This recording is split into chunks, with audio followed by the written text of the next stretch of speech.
if they like in the catch-22, they damned if they don't and effed if they do.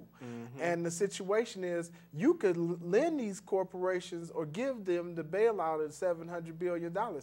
That don't necessarily mean that this thing is over, man, and it won't. They just, they basically, man, you're kiting checks. You know how you got a checking account, and you ain't got no money in the checking account, so you write another check to cover that check, and then pretty soon you trying to cover all these different checks you done wrote.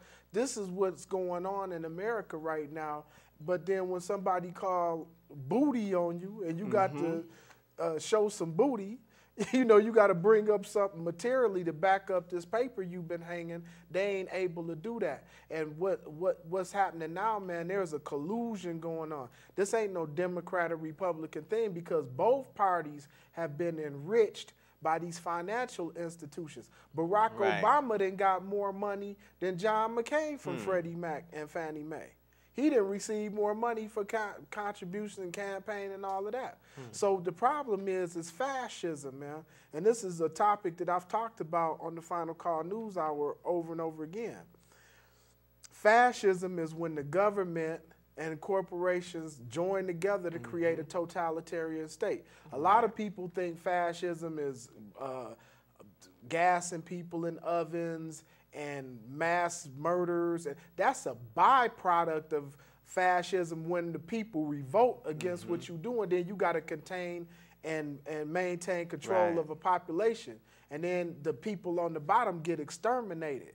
That's what fascism historically has done in Italy, Germany, and when it's been practiced in other societies, and that's what's happening in America. So who is going to be the major losers in this? Poor people. Black people, brown people, and poor white people. For the first time in their lives, white people is going to find out what it really means to be a nigga. Because a lot of them woke up yesterday morning and thought they had this much money, and then at the end of the day, they had this much money, and they feel like, hey, man, I'm being excluded from the whole process, man. These people, even the white people, is complaining about this. Because they know it's a Ponzi scheme going on, and they know that these corporations, these fat cats, have ripped off the American people, man. Now, regardless of who the president is, whether it's McCain or Obama, all of the promises and social programs and green environments and, you know, education programs that Obama's talking about, they ain't gonna be able to do it because they say we ain't got the money now. But yet and still they got $300 billion for Iraq. They got to keep that going. They gonna tell you, hey, we got to keep the war going in Iraq because we getting revenues from that, and that's how the economy can grow, because we got to make up for the money some kind of way. And then as they're still investing in this war, all kind of social services over here is going to go down. Social Security, food stamps, emergency aid, people getting fair housing, man. It's going to be a lot of people on the streets. And the Hon Elijah Muhammad talked about that in the fall of America. So with all this turmoil happening, man, we need to be saying, what can we do? We need to go back to the teachers, man, start stocking and storing our food. Have water in your houses. When you go to the store, stop buying all of that processed stuff. Get you some rice, some beans, some oatmeal, ramen noodles, something that you can pour some water on and load up on some canned goods or whatever. And so if we get in a situation in this country where we can't hit the streets for 5, 6, 7 days, we at least have something to drink and something to eat. This is the mentality that we need to have right now. We need to be thinking like ants. Ants. Storing up, having a storage space, get some candles in your house. Make sure you got matches, lighters.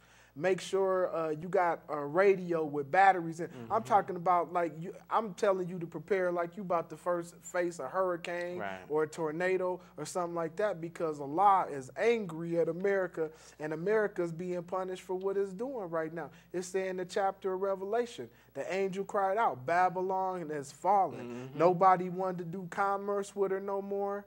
Those who were wax rich by her, they sitting there lamenting. Ain't that what they doing? They wringing their hands lamenting. And when the European market opened, ooh, what they gonna do? Is they gonna pass the bill? Ooh, because our market gonna fall if theirs do. Right. The Asian market, they sitting there wringing their hands. Ooh, what America gonna do? Is they gonna pass the bill? Because if they don't, man, Allah reigns supreme. You cannot do what this country has done over the last 458 years and think that Allah is going to continue to bless. He blessed this country, but it didn't do nothing but do wickedness. Now it's under hurricane. Part of the country is under hurricane watch.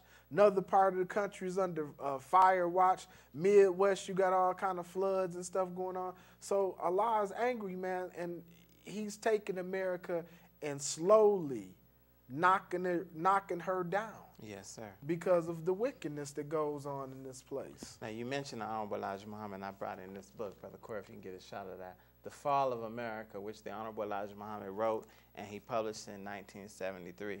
And in it, you know, he mentions everything that you're talking about. He mentions this economic crisis.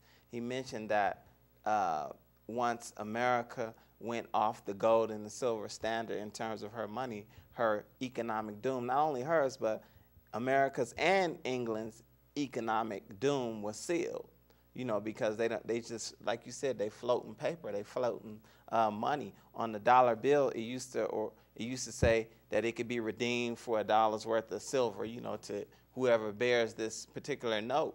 But now, on the top of your money, whether it be $1 or whether it be a Benjamin, it says a Federal Reserve note, but it's backed by only God knows. It's an illusion, brother. Right. It's like when they want to create a situation where they want to inflate a product, you know, or make it inflate the money on the product, they just lower the production and the accessibility for people to get it, and then they can charge whatever they want to.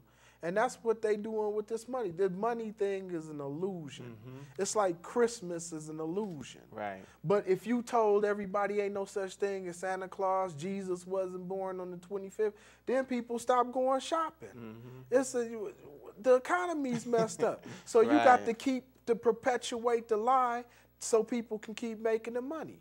So if everybody took this thing as serious as they should, they would be running to the bank, taking their money out. And what would happen is the whole thing would collapse tomorrow. And then you couldn't just go to Safeway and get something to eat, or King Soopers or 7-Eleven. You see what I'm saying? And then automatically, you know, government have to drop food in neighborhoods.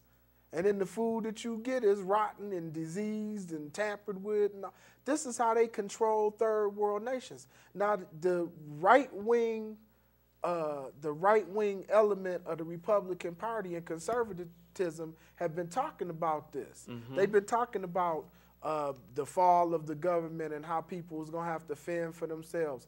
That's why last year, man, they lowered all of these restrictions across the country where ordinary American citizens, meaning white people, could go out and purchase guns.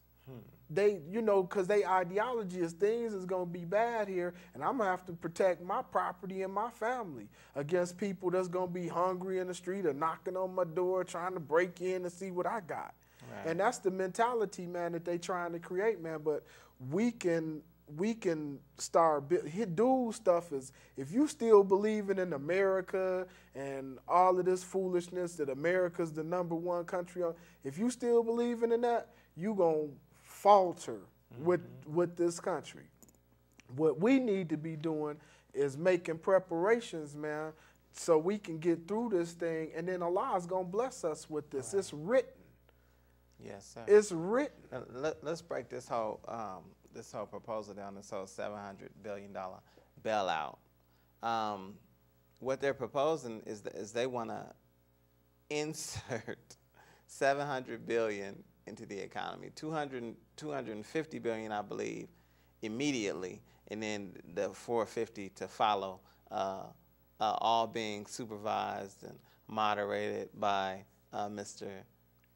Henry Paulson, King Henry. Now, what they're saying is they want to insert this money into the economy so that people can be given more credit. Now, this is the whole. No, this so is the the reason banks can have more credit to lend to each other. people. Not to people, but to each other. Yeah. Now, isn't this That's what the got us problem in